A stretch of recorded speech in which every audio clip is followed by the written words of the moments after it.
Now, the US Secretary of State Hillary Clinton has arrived in Israel for meetings with Prime Minister Benjamin Netanyahu and President Shimon Peres. She'll brief the Israeli leaders on her recent trip to Egypt, where she met the head of the country's military council, Field Marshal Hussein Tantawi.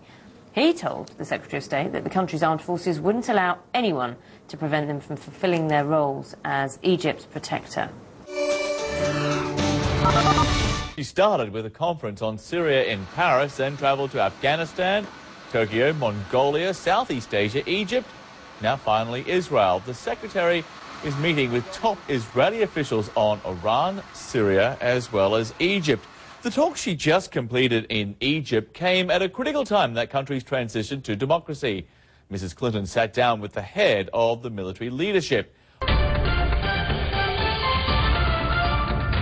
After meeting with the U.S. top diplomat behind closed doors, Field Marshal Tantawi asserted that Egypt will not fall, as the armed forces will not allow this to happen. Clinton also stated that it is very clear that Egyptians are in the midst of complex negotiations about the transition, including the makeup of parliament, a new constitution, and the full powers of the president. Political analysts say that this visit is of great significance as the U.S. government attempts to maintain its ties with Egypt after they had lost a loyal friend in the toppling of longtime dictator Hosni Mubarak.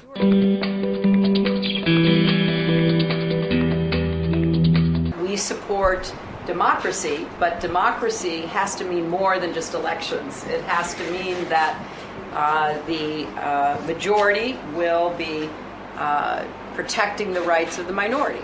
And here in Egypt, we are committed to protecting and advancing the rights of all Egyptians. Military Chief Field Marshal Mohammad Hussein Tantawi on Sunday and urged him to move the country to civilian rule. But after their talks, Tantawi said that the military won't allow certain groups to dominate the country, a possible reference to the Muslim Brotherhood.